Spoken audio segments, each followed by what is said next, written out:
पुण्यवंत पाताळ लोकी नेला, दरिद्री तो भाग्यवंत केला, चोरट्याचा बहुमान वाढविला, कीर्तिवानाचा अपमान केला। धुंद झाला तुझा दरबार, वैरियासी दिदली मोक्ष सिद्धी, कपटियासी दिदली महानिधी, सेवकाच्या ढोंगान मिळे चिंधी, चाळकासी त्रैलोक्य भावे वंदी। धुंद झाला तुझा दरबार, पतिव्रता ते वृथा गुंतविली, वेश्या गणिकाही सत्य लोका नेली, कळे स्वकुळे लावी येली, यादव वृंदा ही गोष्ट बरी नाही केली। धुंद झाला तुझा दरबार, सत्ववानाचा बहु केला छळ, कीर्तिवानाचे मारिले बाळ, सखा म्हणविसी मी नासे तुझे बळ, जनी म्हणे मी जाणे तुझे खेळ। धुंद झाला तुझा दरबार, विठ्ठल विठ्ठल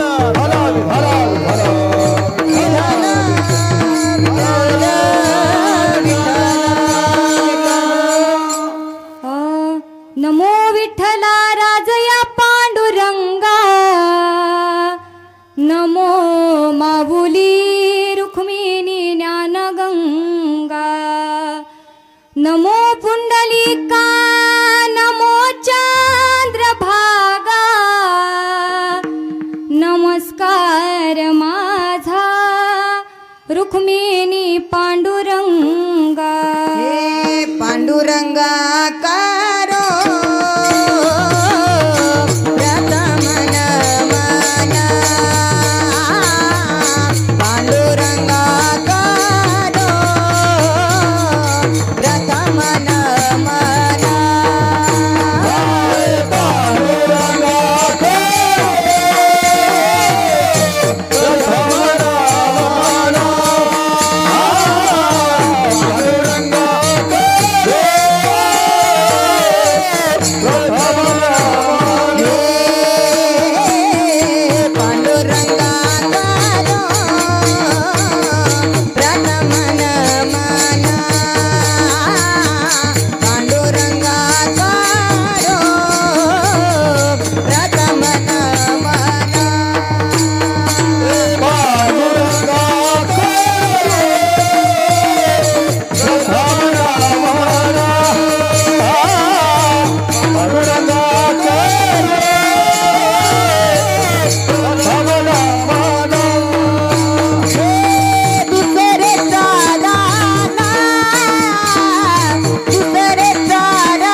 पांडुरंगा प्रथम नमन, दुसरे चरण संताचिया।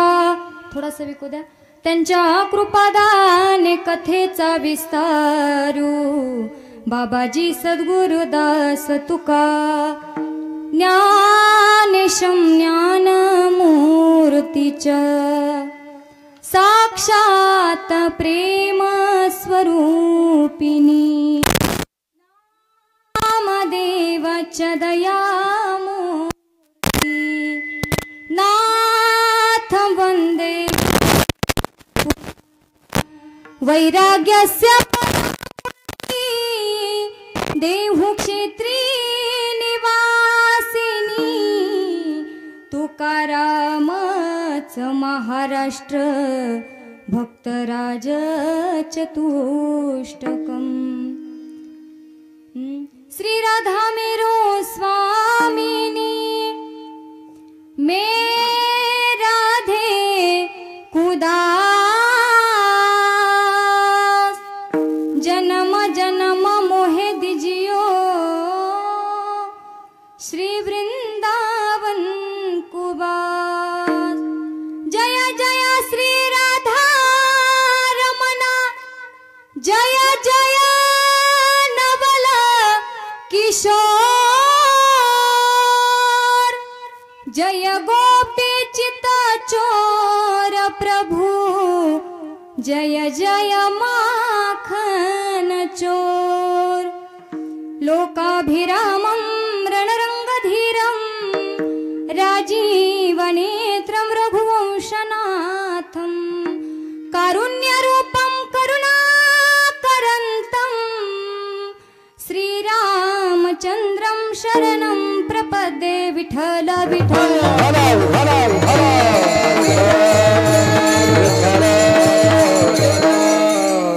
पुण्यवंत पाताळलोकी नेला दरिद्रितो भाग्यवंत केला चोरट्याचा बहुमान वाढविला कीर्तिवानाचा अपमान केला धुंद झाला तुझा दरबार प्रस्तुत प्राप्त प्रसंगी प्राप्तसे प्राप्त वेळी कीर्तनरूपी सेवेकरिता निवडलेला अभंग ज्यांचा अभंग आज या ठिकाणी कीर्तनरूपी सेवेकरिता निवडला ज्यांचा अभंग आज या ठिकाणी निवडलेला आहे त्या संत या महाराष्ट्रातील कोणाही व्यक्ती असा नाही की ज्यांना श्री संत जनाबाई महाराजांचं नाव माहित नाही जरी एखाद्याला श्री संत जनाबाई महाराजांचं नावच माहित नसेल तर आपण समजून जावं की तो व्यक्ती या महाराष्ट्रातला नसावा नामदेवरांच्या कालीन त्या श्री संत जनाबाई महाराज होत्या त्यांचा 4 चरणाचा 17 शब्दांचा अभंग आज या ठिकाणी कीर्तनरूपी सेवेकरिता निवडला श्री संत जनाबाई महाराज या अभंगाद्वारे त्या भगवान परमात्म्याशी भांडण करतात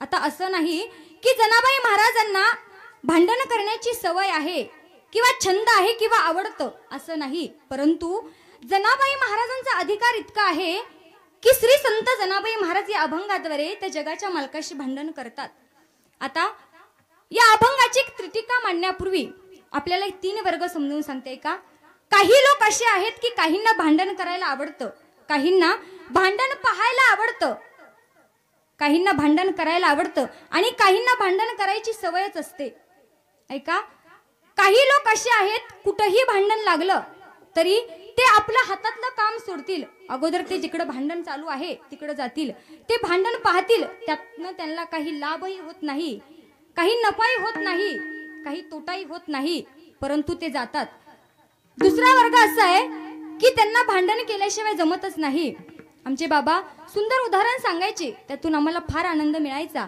ऐका एक बाई होती त्या बाईला भांडण केल्याशिवाय अन्न देखील गोड लागत नव्हतं तिची रोजची सवय होती की कोणा ना कोणासोबत तरी भांडण करायचंच अख्खं गाव त्या बाईला कंटाळलं की अरे ही रोजच भांडण करते हिचं नेमकं करायचं तरी काय अख्ख्या दिवसाचं ही बाई वाटोळा करते रात्रीच्या वेळीस गावातल्या मुख्य लोकांना मीटिंग बोलवली त्या मीटिंग मध्ये एकच विषय ही बाईचं नेमकं करायचं काय कारण सकाळ झाल्याबरोबर ही बाई दुसऱ्याच्या दिवसाचं वाटोळं करते लगेच भांडण करते नेमकं हिचं करायचं तरी काय जर हिला गावातून बाहेर काढायचं म्हणलं तर आपण तिला काढू शकत नाही आपण तिला काही बोलूही शकत नाही मग करायचं तरी काय तर गावातल्या एका मुख्य व्यक्तीने सांगितलं की असं करा की ती बाई जर समोरून आली तर आपण रस्ता बदलून जा ती जर बाई आपल्याशी काही बोलायला लागली तर आपण कुणीच तिच्याशी काही बोलायचं नाही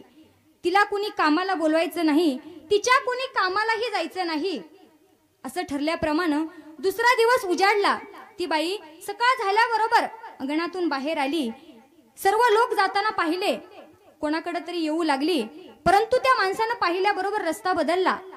ती बोलायला लागली, परंतु लोक अबोला झाली. तिने मनामध्ये विचार केला की अरे, जर आपल्याशी कोणी बोललंच नाही तर आपलं भांडण कसं होणार, आणि जर आपलं भांडण झालं नाही तर आपल्याला अन्नही देखील गोड लागत नाही. दुपारपर्यंत तिने भरपूर वाट पाहिली, परंतु कोणी काय तिला तिच्यासोबत भांडताना दिसेना. दुपारी 1 वाजला. एका घरामध्ये तिने डोकावलं. त्या घरामध्ये 2-4 महिला मंडळी गोदडी शिवायचं काम करत होत्या. त्या काळामध्ये गोदडी शिवत होत्या. आजकाल गोदडी राहिली नाही, रजाई ब्लँकेट चादर आल्यामुळं गोदडी राहिली नाही. त्या महिला मंडळ गोदडी शिवत होत्या. तिने खिडकीतून पाहिल्याबरोबर ती घरामध्ये गेली. त्या महिलांसोबत बोलण्याचा प्रयत्न करू लागली, परंतु त्या महिला आपलं खाली बघून गोदडी शिवायचं काम करत होत्या. ती बोलत होती, परंतु त्या महिला काही तिच्याकडे लक्ष देत नव्हत्या. ती इकडचं तिकडचं काढू लागली, परंतु त्या महिला काही तिच्यासोबत बोलत नव्हते. तिने मनामध्ये विचार केला की अरे, ह्या जर आपल्यासोबत बोलल्याच नाही तर आपलं भांडण कसं होणार. म्हणून तिनं मुद्दामूनच एक नाटक केलं. आता ते नाटक फक्त महिला मंडळीला जमतं. तिनं मुद्दामून नाटक केलं. खाली पडली, लोळू लागली, देवाला विनवणी करू लागली. देवा, अरे बास झाला, आता मला वरती उचल. उभ्या आयुष्यामध्ये मी सगळ्यांसोबत भांडणच केलं, परंतु आता मला माझी चूक कळाली. देवा, मला उचल.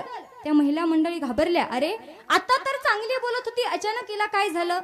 त्यांनी आपल्या गोधडी साईडला ठेवली. तिच्या जवळ गेल्या. तिला कोणी पाणी आणून दिलं.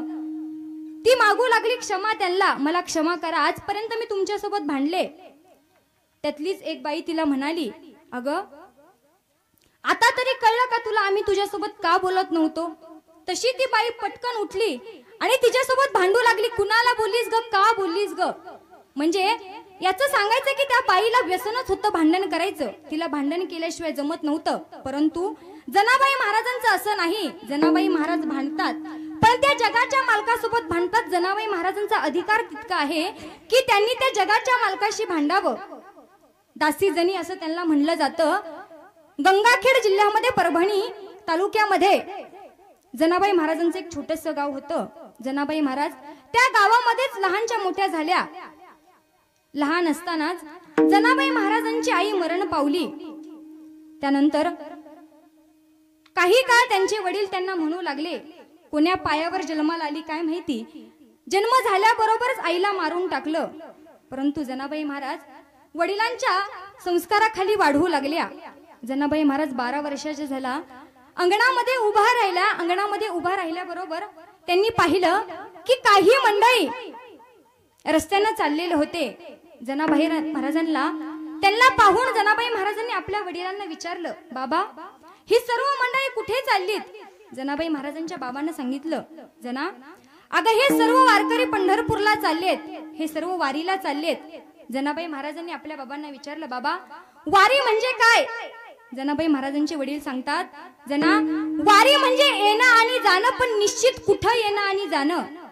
जनाबाई महाराजांचे वडील जनाबाई महाराजांना सांगतात, जना, अगं वारी म्हणजे पंढरपूरला जाणं, भगवान परमात्म्याचं दर्शन घेणं, पुन्हा काला झाला की आपल्या गावी परत येणं. असं ऐकल्याबरोबर जनाबाई महाराजांनी आपल्या बाबांना हट्ट केला, बाबा, मला देखील पंढरपूरला जायचंय. जनाबाई महाराजांच्या बाबांना समजावलं, जना, अगं ते पंढरपूर फार लांब आहे, आपल्याला जाता यायचं नाही, खूप दिवस लागतात पंढरपूरला जायला. परंतु बाल हट्ट आहे, पुरवावाच लागतो. शास्त्रामध्ये 3 हट्ट सांगितलेत, स्त्री हट्ट, बाल हट्ट आणि योग हट्ट. त्यापैकी बाल हट्ट हा पुरवावाच लागतो. जनाबाई महाराज आपल्या बाबांना आग्रह करू लागल्या, बाबा, मला पंढरपूरला जायचंय. मग बाबांनी एका गोधडीमध्ये काहीतरी बांधलं आणि जनाबाई महाराजांना घेऊन त्यांचे वडील पंढरपूरच्या दिशेने निघाले. पंढरपूरला गेल्याच्या नंतर, चंद्रभागेत गेल्याच्या नंतर जनाबाई महाराजांना एक कुतूहल वाटलं. सर्व वारकरी चंद्रभागेचं स्नान करत आहेत. जनाबाई महाराज गेल्या, चंद्रभागेचं स्नान केलं, प्रदक्षिणा झाली. आता भगवान परमात्म्याचं दर्शन घेण्याकरिता जनाबाई महाराज मंदिरामध्ये गेल्या. गाभाऱ्यामधून गेल्याच्या नंतर गाभाऱ्यामधून त्यांनी पाहिलं जगाच्या मालकाला. पुन्हा एक कुतूहल वाटलं. गरुड खांबाजवळ गेल्या. जसं जसं भगवान परमात्म्याजवळ जाऊ लागल्या एक लाविन्य, एक कुतूहल त्यांना वाटू लागलं. मनामध्ये विचार येऊ लागला की अरे, या जगाच्या मालकाला आपण कुठंतरी पाहिलंय, याची आणि आपली फार जुनी काहीतरी ओळख आहे, असं विचार करू लागल्या. जनाबाई महाराज भगवंताजवळ गेल्या. बराच वेळ जनाबाई महाराज त्या भगवंताकडे पाहू लागल्या. भगवंताची नजर देखील जनाबाई महाराजांकडे होती. जनाबाई महाराज भगवंताकडे पाहतात. आता दृष्टी न फिरे माघारी असं जनाबाई महाराजांना वाटत होतं. मागचे सर्व लोक आरडाओरडा करू लागले, पुढं सरा, परंतु जनाबाई महाराज कोणाकडेही लक्ष देत नव्हत्या. स्तब्ध, जसं की एखादा स्टॅच्यू उभा केलाय अगदी तसं जनाबाई महाराज उभा राहिल्या. जनाबाई महाराजांचे वडील जनाबाई महाराजांना ओढत आहेत, परंतु जनाबाई महाराज काही हलत नाहीत. मग मागून फार आरडाओरड करू लागले. मग जनाबाई महाराजांच्या वडिलांनी जनाबाई महाराजांना उचललं आणि गरुड खांबाजवळ आणून ठेवलं. जनाबाई महाराजांच्या डोळ्यामध्ये पाणी पाहून जनाबाई महाराजांच्या बाबांनी विचारलं, का ग जना, का रडतेस? त्यावेळेस जनाबाई महाराज बाबांना सांगतात, बाबा अहो, ज्याचं आपण दर्शन घेण्याकरिता आलोय तो जगाचा मालक, त्याला पाहिल्यानंतर असं वाटतंय की याची आणि माझी खूप जुनी ओळख आहे, याची आणि माझी फार जुनी ओळख आहे. त्यावेळेस जनाबाई महाराजांच्या वडिलांनी सांगितलं, जना अगं, कुठंतरी तू एखाद्या मंदिरामध्ये पांडुरंगाला पाहिलं असेल म्हणून तुला असं वाटत असेल. जनाबाई महाराज म्हणतात, बाबा नाही, माझी आणि त्यांची फार जुनी ओळख आहे. मग जनाबाई महाराजांनी दर्शन वगैरे घेतलं, निघाले. दुसऱ्या दिवशी एकादशी होती, एकादशी झाली, द्वादश झाली, काला झाला. आता सर्व पंढरपूरचे वारकरी आपल्या गावाच्या दिशेने निघाले. जनाबाई महाराजांना त्यांचे बाबा म्हणाले, जना चल आता गावाकडे. परंतु जनाबाई महाराज बाबांना म्हणतात, बाबा अहो, ज्याचं आपण काल दर्शन घेतलं तो जगाचा मालक मी फार आठवण्याचा प्रयत्न करते की तो मला कधी भेटला, की त्याची माझी ओळख कधी झाली, परंतु मला काही आठवत नाही. बाबा एक काम करा ना, मला थोडे दिवस या पंढरपूरमध्ये राहू द्या, आग्रह करू लागले. बाबांना सांगितलं जनाबाई महाराजांनी, बाबा एक काम करा, तुम्ही जा आणि 6 महिन्यानंतर मला नेण्याकरिता या. तोपर्यंत की तो जगाची मालकाची ओळख आणि माझी ओळख कशी झाली तोपर्यंत मला आठवेल, तुम्ही जा. मग जनाबाई महाराजांच्या वडिलांनी जनाबाई महाराजांना दामाशिट्टींकडे नेलं आणि दामाशिट्टींना सांगितलं, बाबा माझी मुलगी जना इथं राहण्याचा अट्टहास करत आहे, ऐका ना, तुमच्या घरी माझ्या या जनाला राहू द्या ना. ऐका, ती सर्व काम करते, धुनी भांडी करते, ती तुमच्या घरची धुनी भांडी करेल, पण हिला काही दिवस तुमच्या जवळ राहू द्या. त्यावेळी दामाशिट्टीने सांगितलं, बाबा राहू द्या, माझाही मुलगा लहान आहे नामा, त्याबरोबर त्या जनाबाई महाराज राहतील. आणि मग जनाबाई महाराजांचे वडील गावी गेले.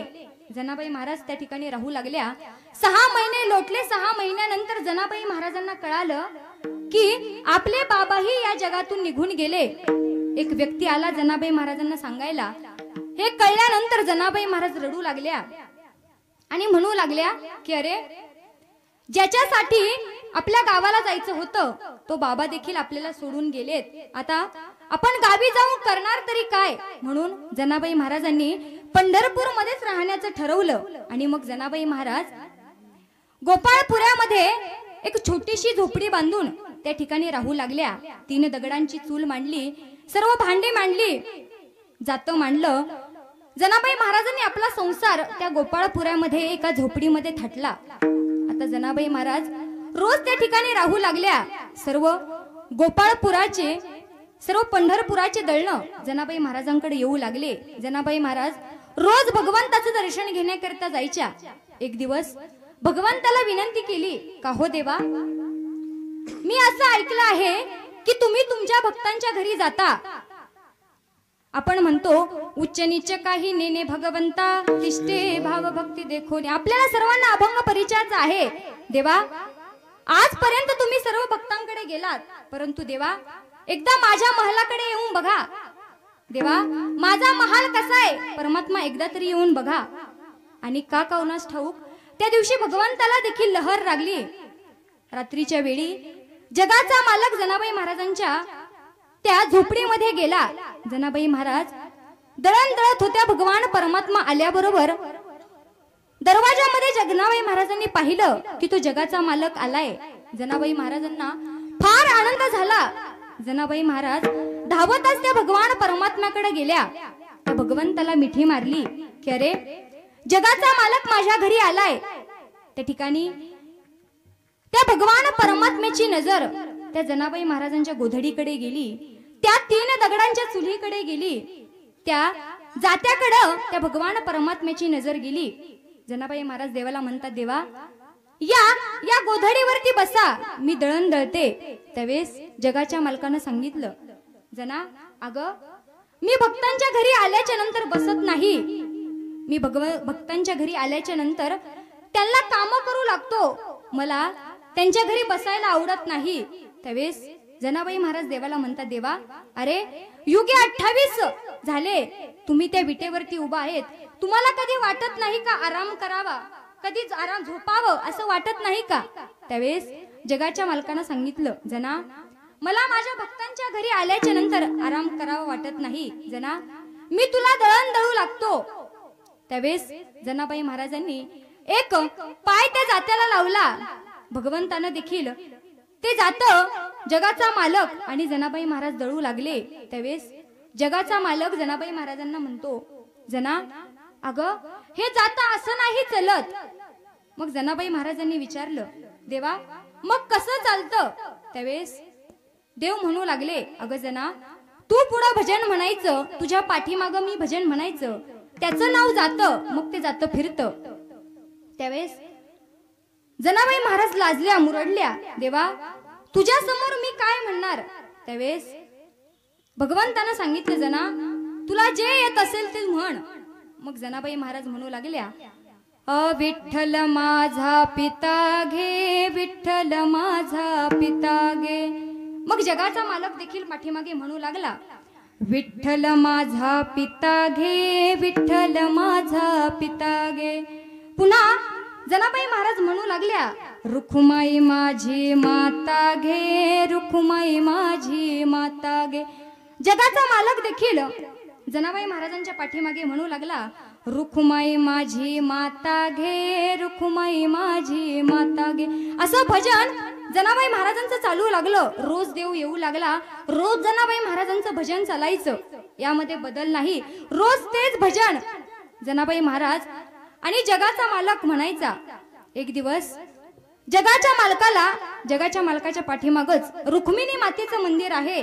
रुक्मिणी मातेनं पाहिलं की अरे हा जगाचा मालक रोजच कुठं जातोय, आता सप्ताह नाही काही नाही, नेमकं भानगड काय आहे? म्हणून रुक्मिणी माता भगवान परमात्म्याच्या पाठीमागं चोर पावलानं जाऊ लागल्या. भगवंत जनाबाई महाराजांच्या झोपडीमध्ये आले. आता भगवंत आहे त्याला कळालं की आपल्या पाठीमागे रुक्मिणी माता आलेल्या आहेत, कारण तो जगाचा मालक आहे. त्याच्या सत्तेशिवाय एक वृक्षाचं पान देखील हलत नाही. महाराजांचं प्रमाण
राहिली अहंता मग कोठे. जगाचा मालक आहे त्याला जगामध्ये काय चाललंय ते कळतं. रुक्मिणी मात्या चोर पावल्यानं मागं आल्या हे जगाच्या मालकाला कळालं, कारण त्याच्या सत्तेशिवाय वृक्षाचं पान देखील हलत नाही. आणखी एक महाराजांचं प्रमाणे महाराज म्हणतात, तुझी या सत्तेने वेदासी बोलणे, तुझी या सत्तेने वेदासी बोलणे, सूर्यासी चालणे तुझी या बाळे, सूर्यासी चालणे तुझी या बाळे, ऐसा तू समर्थ ब्रह्मांडाचा धनी, ऐसा तू समर्थ ब्रह्मांडाचा धनी. किंवा चाले हे शरीर कोणाची असत्य, कोण बोलविते हरिविन. तो जगाच्या मालकाला कळालं की आपल्या पाठीमागे रुक्मिणी माता देखील आलेल्या आहेत. मग जगाच्या मालकानं जनाबाई महाराजांना सांगितलं, जना आज थोडं भजन मोठ्यानं म्हण. जनाबाई महाराजांना काही कळालं नाही. जनाबाई महाराज देखील भजन मोठ्यानं म्हणू लागल्या, विठ्ठल माझा पिता घे, विठ्ठल माझा पिता घे. जसं जनाबाई महाराज म्हणत होत्या अगदी तसंच तो जगाचा मालक मोठ्यानं म्हणू लागला, विठ्ठल माझा पिता घे, विठ्ठल माझा पिता घे. पुढे जनाबाई महाराज म्हणू लागल्या, रुक्माई माझी माता गे, रुक्माई माझी मात.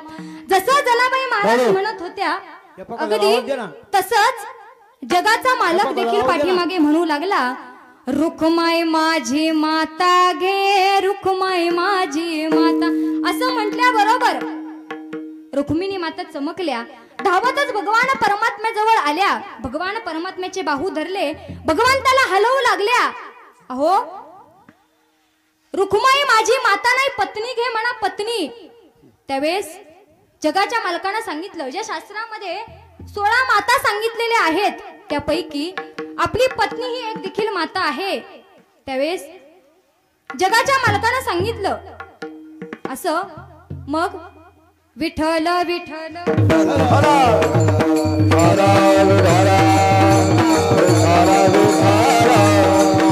रुक्मिणी मातानं भगवंताला उठवलं. भगवंताला सांगितलं, देवा हे तुमचं काम नाही, हे जातं फिरवायचं किंवा दळण दळायचं हे काम आमचं आहे. भगवंताला उठवलं. रुक्मिणी माता बसल्या. अहो जगाच्या मालकानं आणि मातेनं रुक्मिणी मातेला दळण दळू लागावं इतका अधिकार जनाबाई महाराजांचा होता. रोज भगवान परमात्मा येऊ लागला.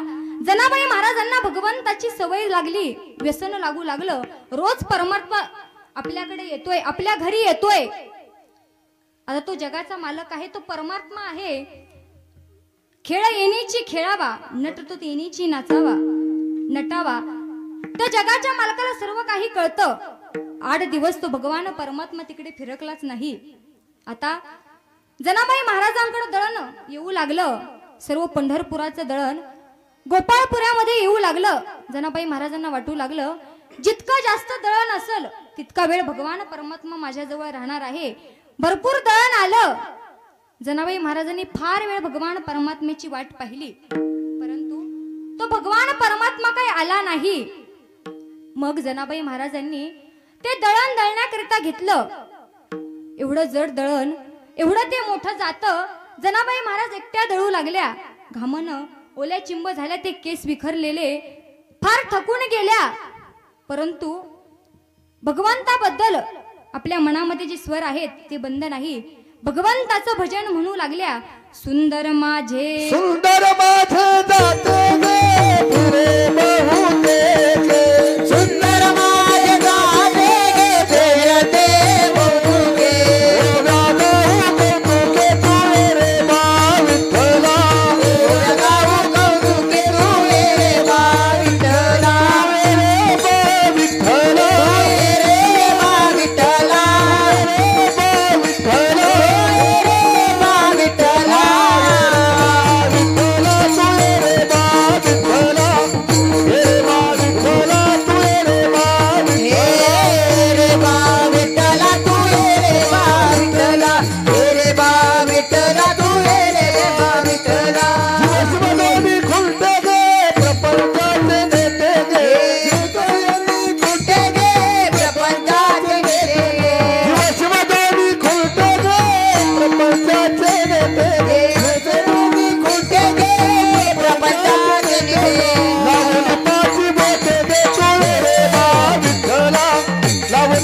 बोटे गे तू ये रे बा विठ्ठला लावणी पाच बोटे गे तू ये रे बा विठ्ठला लावणी पाच बोटे गे तू ये रे बा विठ्ठला रे बा विठ्ठला रे बा विठ्ठला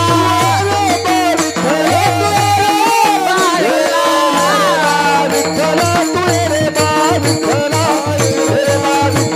तू ये रे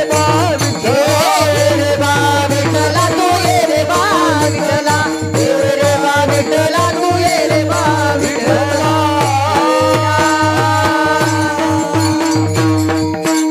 जनाबाई महाराजांचं भजन चालू आहे. अंग पूर्ण घामानं भिजलेलं आहे. डोळ्यातून अश्रूच्या धारा वाहत आहेत की रोज भगवान परमात्मा येत आहे परंतु आज आला नाही. त्यावेळेस भगवंतालाच जनाबाई महाराजांची दया आली. भगवान परमात्मा शेज आरती झाल्याच्या नंतर धावतच जनाबाई महाराजांच्या महलाकडे त्या झोपडीमध्ये आला. जनाबाईंची ती अवस्था पाहिली. जनाबाई महाराजांसोबत व जगाचा मालक बोलू लागला परंतु जनाबाई महाराजांना देवाकडे पाहिलंच नाही. जसं की एखादं लहान बाळ आपल्या आईवरती रागवतं अगदी तसंच जनाबाई महाराज भगवान परमात्म्यावरती रागवल्या. उठल्या, एक गोधडी घेतली आणि गोधडीमध्ये जाऊन झोपल्या. आता जगाच्या मालकानं त्या जात्यावरती बसलं. ते जातं ते दळण जगाचा मालक दळू लागला. जनाबाई महाराज जाऊन झोपल्या. आता इकडे रात्रीचा चौथा प्रहर चालू झाला. एकूण रात्रीचे 4 प्रहर आहेत. पहिल्या प्रहरी सर्व जग सर्व समाज जागा असतो. दुसऱ्या प्रहरी फक्त भोगी जागे असतात. तिसऱ्या प्रहरी तस्कर म्हणजे चोर जागे असतात आणि चौथ्या प्रहरी योगी जागे असतात. मग भगवान परमात्म्याला कळालं की आता सर्व भक्त समाज भक्त मंडळी आपली पूजा करण्याकरिता मंदिरामध्ये जाणार आहेत. आता ते माझ्या तोंडाला लोण्याचा गोळा लावतील, दह्यानं मला स्नान घालतील, माझी आरती करतील, काकडा घेतील, भजन घेतील, म्हणतील उठा उठा प्रभात झाली, चिंता श्री विठ्ठल माऊली, दिनाची सावली, येई धावोनी सरकारी. प्रभात झाली चिंता श्री विठ्ठल माऊली,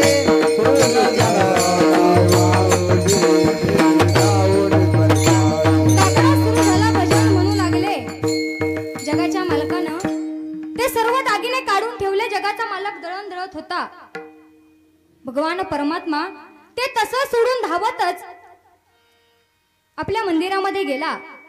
आता ते सर्व वारकरी मंदिरामध्ये आले. आल्याच्या नंतर त्यांना पाहिलं की जगाच्या मालकाच्या अंगावरती त्याचा जो मुकुट होता तो मुकुट नाही, सर्व दागिने चोरीला गेले. सगळीकडे आरडाओरड झाली की जगाच्या मालकाची, पंढरपूरच्या मालकाची चोरी झाली. आजपर्यंत युगे 28 झाले कधी असं घडलं नाही, परंतु आज जगाच्या मालकाची चोरी झाली. सगळीकडे आरडाओरड झाली, शोधाशोध सुरू झाला. परंतु त्यातलाच एक विद्वान म्हणाला, मंदिरामध्ये आला, त्यांना पाहिल्याबरोबर तो म्हणाला चोर सापडला. त्यावेळेस त्या मंडळीने त्याला विचारलं कुठे आहे मग चोर. त्यावेळेस त्या विद्वानानं सांगितलं ज्याची गोधडी आहे त्या भगवान परमात्म्याच्या अंगावरती जी गोधडी आहे, ज्याची ही गोधडी आहे तो चोर आहे. मग ही गोधडी कुणाची. त्यावेळेस त्या विद्वानानं सांगितलं ही गोधडी कुणाची आहे शोध करा. परंतु आता कुणाच्या घरामध्ये कसली गोधडी आहे हे आम्ही कसं शोधायचं. तोच विद्वान पुढे बोलला की सर्व गावातील महिला मंडळीला एकत्र बोलवा, त्यांना विचारा. कारण त्या महिला मंडळीची नजर अशी आहे की एखाद्याच्या घरामध्ये गेलं की तिची नजर सर्व त्या घरामध्ये कुठली वस्तू आहे, काय वस्तू आहे ती सर्व पाहत असते. सर्व महिला मंडळीला बोलावलं. त्यामध्ये जनाबाई महाराजांची एक मैत्रीण होती. त्या मैत्रिणीनं ती जनाबाई महाराजांची गोधडी ओळखली. ती म्हणाली अहो ही गोधडी तर माझ्या मैत्रिणीची जनाबाई महाराजांची आहे, परंतु ऐका बरं, ही गोधडी जरी जनाबाई महाराजांची असली तरी जनाबाई महाराज चोर नाहीत बरं. सर्व समाज जनाबाई महाराजांकडे गोपाळपुरामध्ये गेला. जनाबाई महाराज निद्रावस्थेमध्ये आहेत. घडलेला प्रकार जनाबाई महाराजांना माहित नाही. सर्व समाज गोपाळपुरामध्ये आला. मोठ्यानं हाका मारू लागल्या. जने जने दरवाजा ओढू लागले, वाजवू लागले. जनाबाई महाराज घाबरल्या, जाग्या झाल्या, बाहेर आल्या. पाहतात तर काय, सर्व समाज पंढरपूरचा सर्व समाज गोपाळपुरामध्ये आला. जनाबाई महाराज धड दिशी कोसळल्या. अहो, मला जर पंढरपूरला बोलावलं असतं तर मी आले असते, तुम्ही सर्वजण इकडे का आलात? त्यावेळेस त्यातले 2 व्यक्ती धावतच जनाबाई महाराजांच्या झोपडीमध्ये गेले. अहो, छोटी झोपडी समोर गेल्याबरोबर त्यांना त्या भगवान परमात्म्याचे दागिने पाहिल्याबरोबर त्या दोघांना इतका आनंद झाला का कुणास ठाऊक, फार आनंद झाला. धावतच बाहेर आले आणि सांगितलं की जगाच्या मालकाचे दागिने हे जनाबाई महाराजांच्याच घरात आहेत.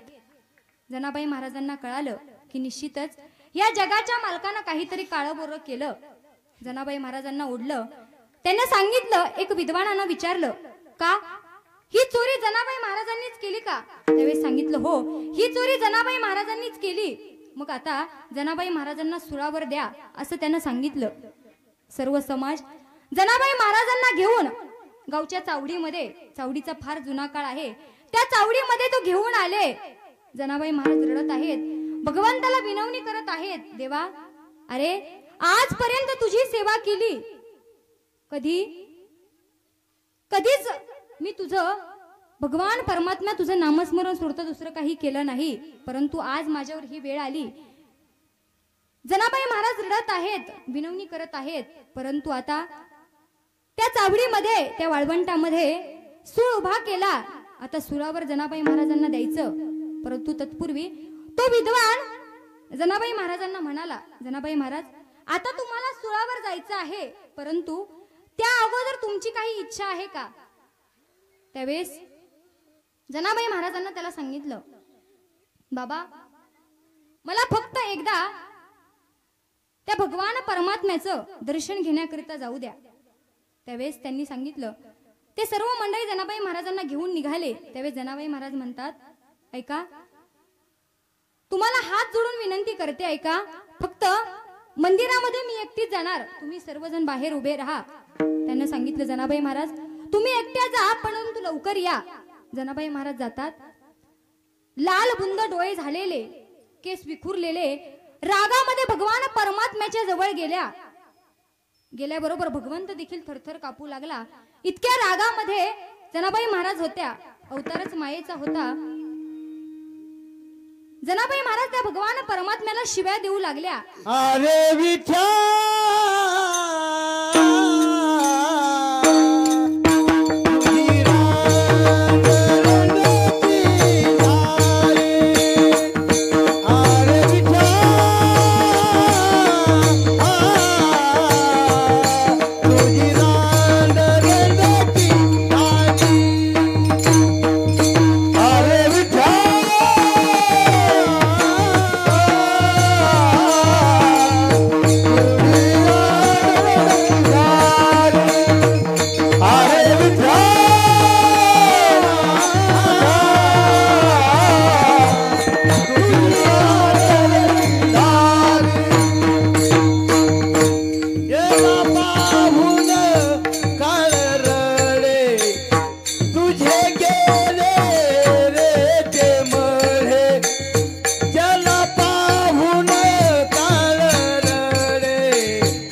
आजच्या काळामध्ये त्या शिव्या आपण आपल्या मुखातूनही काढू शकत नाही. इतक्या घाणघाण शिव्या जगाच्या मालकाला देऊ लागल्या.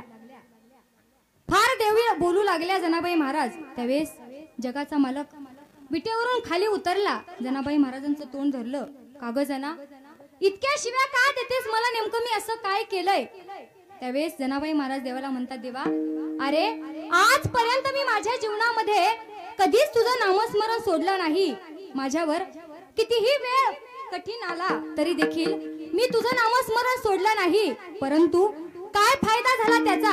आज मी सुळावर चालले. देवा काय कुणाचं चांगलं केलंस तू तुझ्या जीवनामध्ये?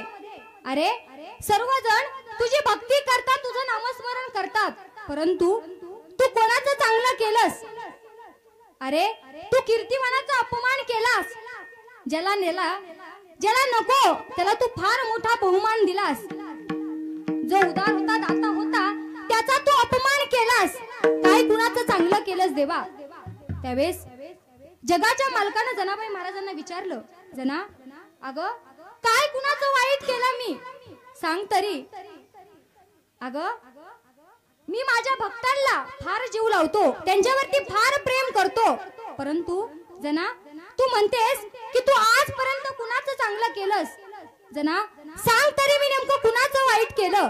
मग जनाबाई महाराज बोलू लागले अभंगाच्या प्रथम चरणामध्ये, पुण्यवंत पातालोकी नेला, पुण्यवंत पातालोकी नेला, दरिद्रित भाग्यवंत केला,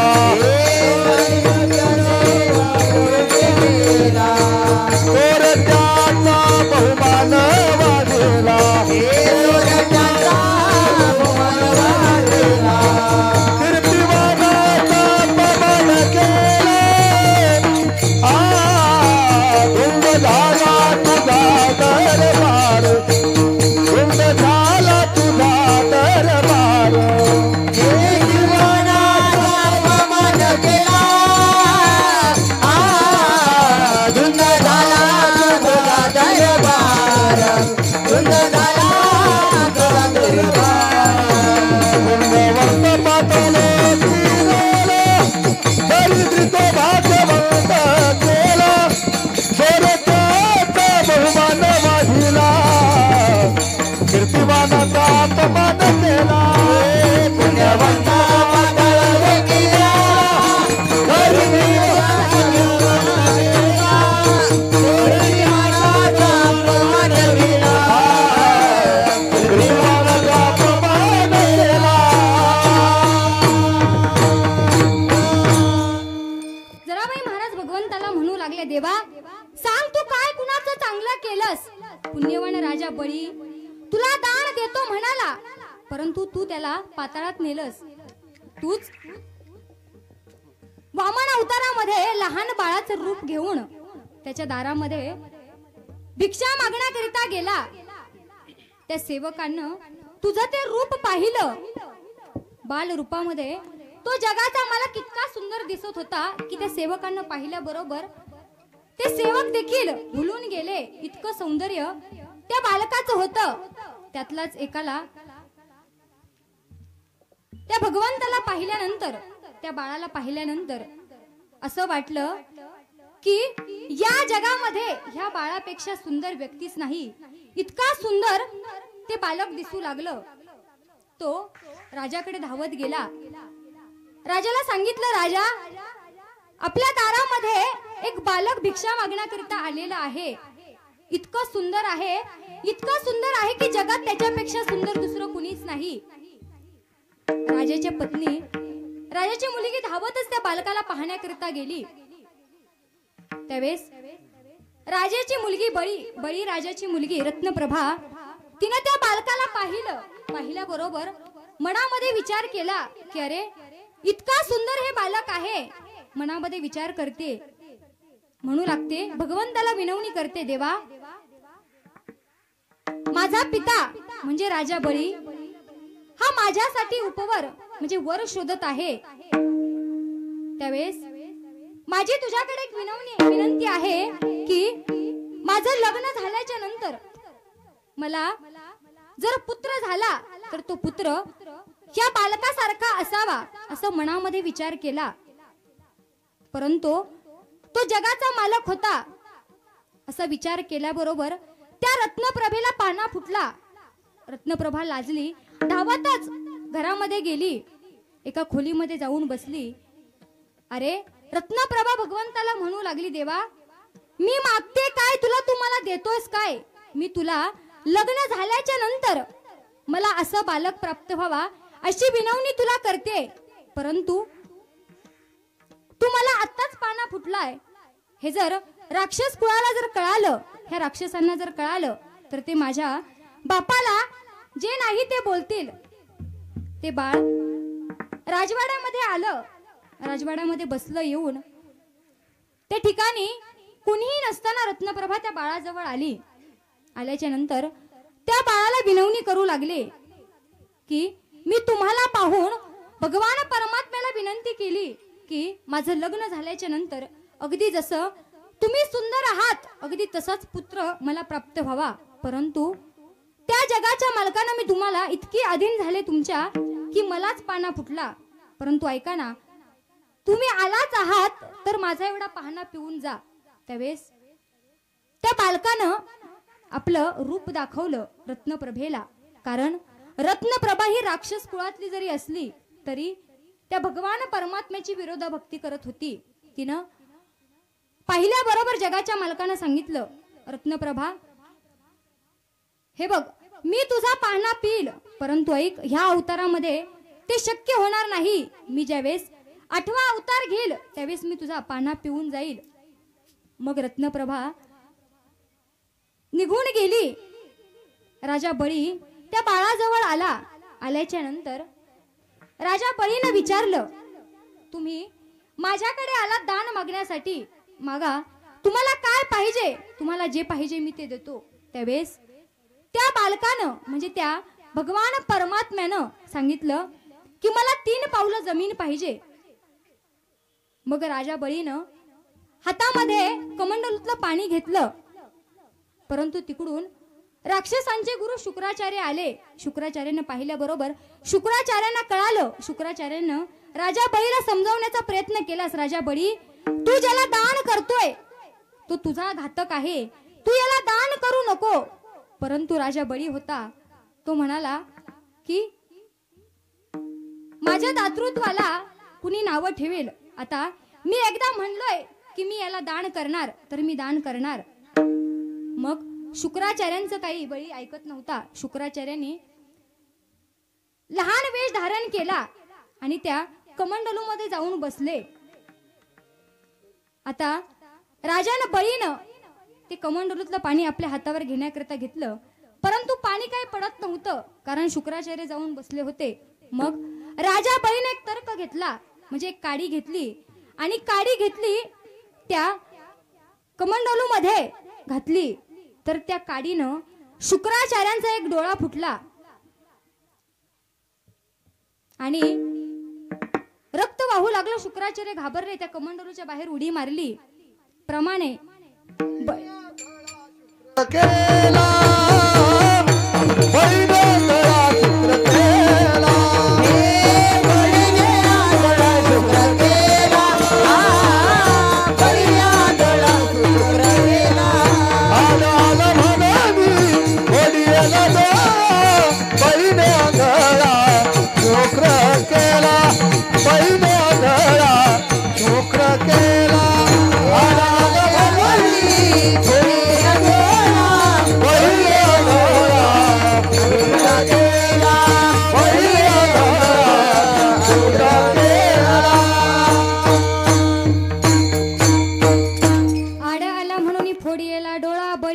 शुक्र आंधळा केला.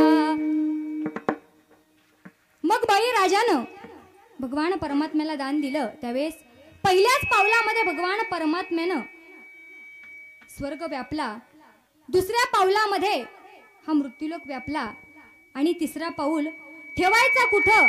मग बळी राजानं सांगितलं माझ्या डोक्यावरती ठेवा. मग जगाच्या मालकानं बळी राजाच्या डोक्यावरती तिसरा पाऊल ठेवला आणि बळी राजाला पाताळात घातलं.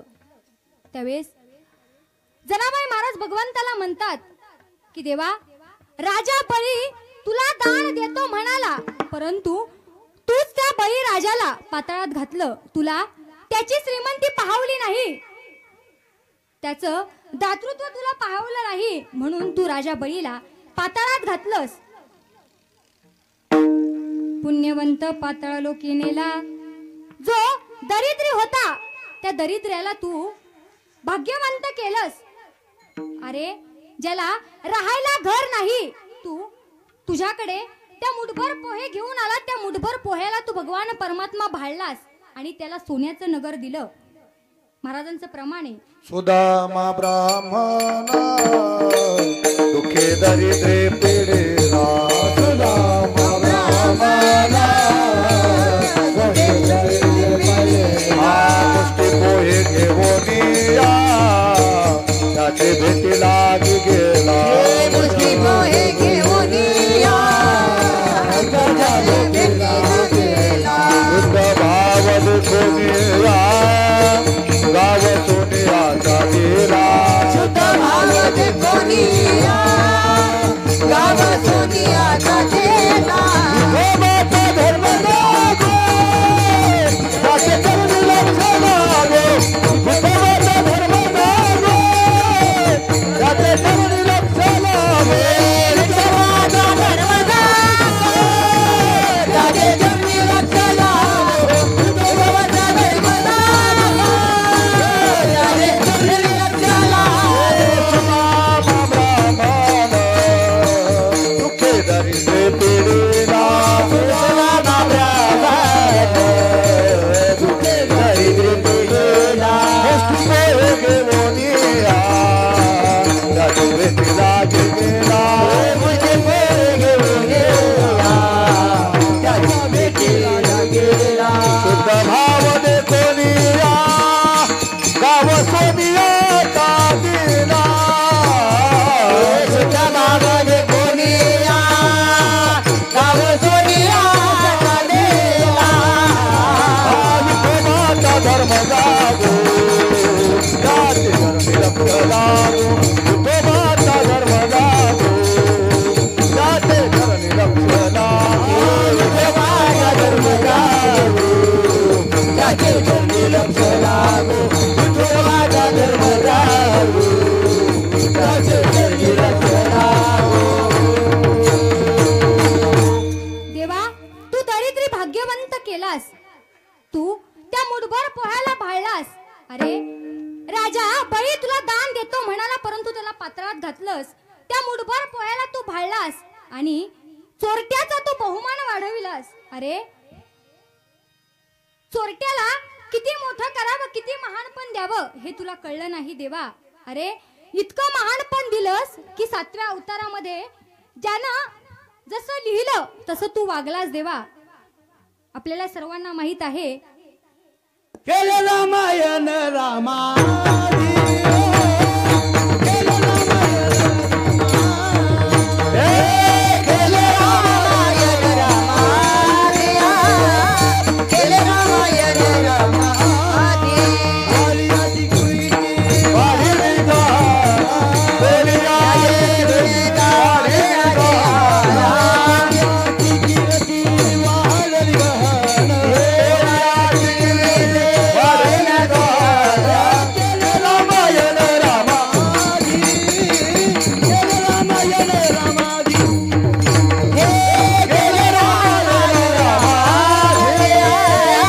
केले रामायण रामादिया. अरे ज्यानं अनेक ब्राह्मणांची हत्या केली. महाराजांनी प्रमाण दिलं कोळी याची कीर्ती वाढली गहन. केले रामायण रामादी. तुला अवताराला येण्याच्या पूर्वी त्यांनी रामायण लिहिलं आणि अगदी तसंच ज्यांनी लिहिलं तसं तू वागलास.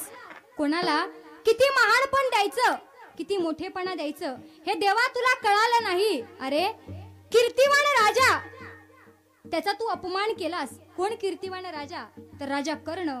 त्या कर्णाचा तू भर युद्धामध्ये भगवंता तू अपमान केलास. अरे तूच अर्जुनाला सांगितलंस की त्या युद्धाचा नियम असा होता की ज्याच्या हातामध्ये शस्त्र नाही त्याला मारायचं नाही. परंतु तूच अर्जुनाला सांगितलंस की कर्णाच्या हातामध्ये शस्त्र नाही आता तू कर्णाला मार. देवा तूच त्या कीर्तिवान कर्णाचा अपमान केलास. देवा तूच त्या राजाचा कीर्तिवान राजाचा म्हणजे शिशुपालाचा देखील अपमान केलास. भर वानमाळमधून त्याच्या लग्नामधून त्याच्या पत्नीलाच पळून घेऊन गेलास. शिशुपालाचं लग्न रुक्मिणी बरोबर ठरलं होतं. शिशुपालाचा लग्न सोहळा लागणार. भगवंत आला आणि रुक्मिणी मातेला घेऊन गेला. देवा, तू त्या कीर्तिवान राजाचा अपमान केलास. अरे देवा, म्हणून तुझा हा जो दरबार आहे तो दरबार धुंद आहे. म्हणून जनाबाई महाराज म्हणतात, धुंद झाला तुझा दरबार. जनाबाई महाराज भगवान परमात्म्याशी भांडतात.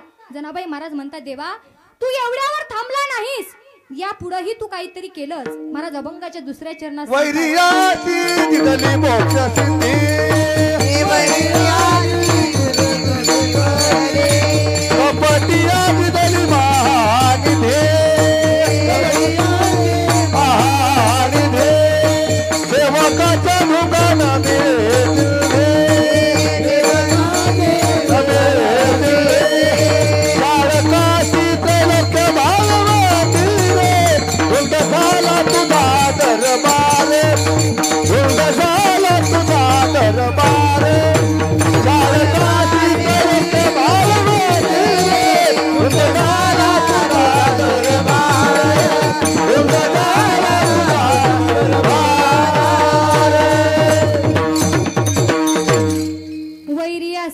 मोक्ष सिद्धी. देवा, जे तुझे वैरी आहेत त्या वैऱ्यांना सुद्धा तू मोक्ष सिद्धी दिलीस. मोक्षाला घेऊन गेलास, त्याला मोक्ष प्राप्त करून दिला. मग कुणाला दिला तर रावणाला देखील भगवान परमात्म्यानं मोक्ष दिला. भगवंत ज्यावेळेस युद्ध झालं, युद्ध झाल्याच्या नंतर जगाचा मालक त्या ठिकाणी त्या युद्ध भूमीमध्ये आला पाहणी करण्याकरिता की कोणत्या दिशेचं सैन्य जास्त मेलय किंवा कोणतं सैन्य मरण पावलं हे पाहणी करण्याकरिता आला. त्यावेळेस तू जे सर्व राक्षस मरण पावलेले होते, तू यमदूताला सांगितलंस की ह्या सर्व राक्षसांना मोक्षाला घेऊन जा. त्यावेळेस त्या यमानं तुला विचारलं, अरे देवा, हे तर राक्षस आहेत, तुम्ही त्यांच्या बरोबर युद्ध केलंय, तुम्ही म्हणता की यांना मोक्षाला घेऊन जा. त्यावेळेस त्या जगाच्या मालकानं उत्तर दिलं की अरे, हे जे राक्षस आहेत ते ज्यावेळेस युद्ध करत होते त्यावेळेस ह्या राक्षसांचे तोंड हे माझ्याकडे होते. ते माझ्याकडे पाहून युद्ध करतात. जे माझ्याकडे पाहून मरण पावले मी त्यांना मोक्षाला घेऊन जातो. परंतु जे माझं सैन्य होतं ते राक्षसांकडे पाहून युद्ध करत होतं आणि म्हणून त्या सैन्याला मोक्षाला घेऊन गेलो नाही. मग तू वैऱ्याला मोक्ष सिद्धी दिली. जनाबाई महाराज भगवंताला म्हणतात की देवा, तू वैऱ्याला मोक्षाला घेऊन गेलास, राक्षसांना महानिधी दिलीस. जो तुझा शत्रू रावण, तू त्या रावणाला महानिधी दिलीस आणि आम्ही सेवक तुझी सेवा करतोय. आम्हाला घालण्याकरता वस्त्र नाहीत. अरे, आम्ही तुझी इतकी भक्ती करतोय. काही महाराज मंडळीला एक धोत्रावरती कीर्तन करावं लागतंय. ते भगवंताला म्हणतात, देवा, अरे तुझी आम्ही इतकी सेवा केली परंतु आम्हाला तू चिंधी देखील मिळवून दिली नाहीस. सेवकाच्या ढुंगानं मिळे चिंधी. आणि जो चाळक आहे, चाळक ही उपमा नारदजींना दिलेली आहे. अरे, ज्या नारदानं गावामध्ये गाव ठेवलं नाही, माणसामध्ये माणूस ठेवला नाही. जिकडे जाईल तिकडं पेटवून देतो, जिकडे जाईल तिकडं भांडण लावून देतो. त्या नारदाला लोक भावानं वंदन करतात. जिकडं पाहावं तिकडं नारदजी जर आले तर त्यांचा अतिथी सन्मान केला जातो. देवा, तुला कळालं नाही कुणाला किती मोठं करावं, कुणाला किती महानपण द्यावं. अरे, तो चाळक, त्याला तू लोक त्याला इतकं भावानं वंदन करतात. देवा, अरे सेवक तुझी सेवा करतात परंतु तू त्यांना वस्त्र मिळवून दिलं नाही. म्हणून मी म्हणते की तुझा दरबार, जो तुझा दरबार आहे तो दरबार धुंद झालेला आहे. बरं देवा, तू एवढ्यावर देखील थांबला नाहीस, पुढे गेलास. देवा, तू पुढे जाऊन मग जनाबाई महाराज भगवंताला म्हणू लागल्या, देवा, तू इतकं करून देखील थांबला नाहीस, तुला थोडीफार दया आली नाही, तू एवढ्यावर थांबला नाहीस, तू पुढे गेलास. आणि मग पुढं अभंगाच्या तिसऱ्या चरणामध्ये जनाबाई महाराज भगवंताला म्हणू लागल्या, पतिव्रता ते गुंतवेले, वेशागणे काटे सत्य लोके नेले. पतिव्रता ते गुंतवेले,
भगवंताला म्हणू लागल्या, पतिव्रता ते वृथा गुंतविली.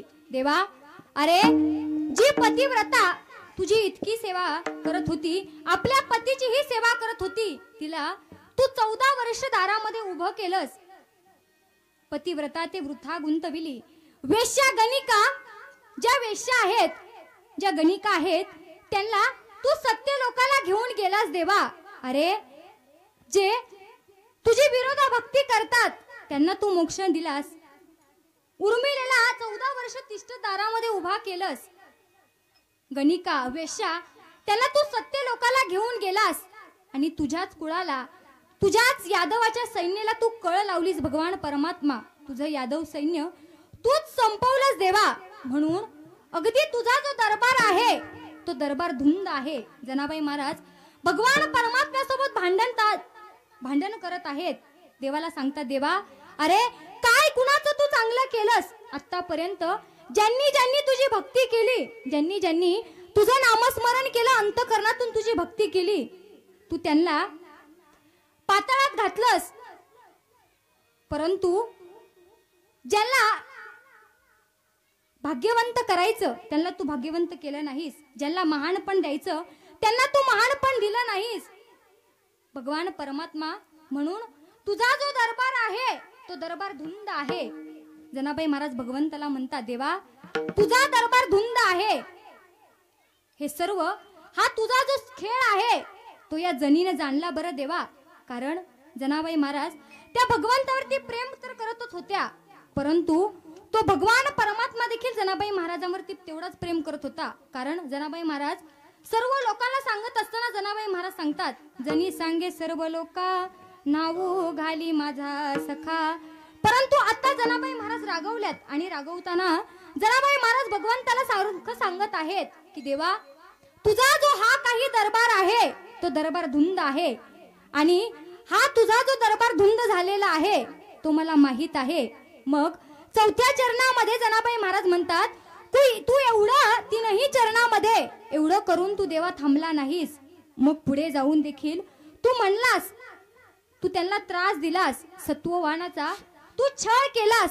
महाराज अभंगाच्या 4थ्या सत्ववानाचा बहु केला छळ, सत्ववानाचा बहु केला छळ, सत्ववानाचा बहु केला छळ, सत्ववानाचा बहु केला छळ. कीर्तिवानाचे मारियेले बाळ, कीर्तिवानाचे मारियेले बाळ, कीर्तिवानाचे मारियेले बाळ, कीर्तिवानाचे मारियेले बाळ. सखा म्हणवी सीताची नाशियेले बाळ, सखा म्हणवी सीताची नाशियेले बाळ.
मन जाणे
कीर्तिवानाचा बाळ भक्त चिल्या भक्त चांगुणांचा बाळ चिल्या तू मारलास सखा सखा म्हणून अर्जुनाचा तू घात केलास तुझं सर्व सैन्य युद्धाच्या वेळेस तू दुर्योधनाला दिलंस आणि तू एकटा अर्जुनाच्या बाजूने राहिलास सखा सखा म्हणून देवा तूच त्या अर्जुनाचा छळ केलास आणि म्हणून या जनीने तुझे सगळे खेळ जाणले देवा तू कुणाचं चांगलं केलं नाहीस आजपर्यंत देवा जे तुझं नामस्मरण करायचे जे तुझी भक्ती करायचे त्यांचं देखील तू चांगलं केलं नाहीस देवा आणि या जनीनं हे तुझे जे सर्व खेळ आहेत ते खेळ या जनीनं जाणले म्हणून तुझा जो दरबार आहे तो तुझा दरबार धुंद झालेला आहे म्हणून या अभंगाचं द्रुपद आहे धुंद झाला तुझा दरबार धुंद झाला तुझा दरबार धुंद झाला तुझा दरबार विठोबा रखुमाये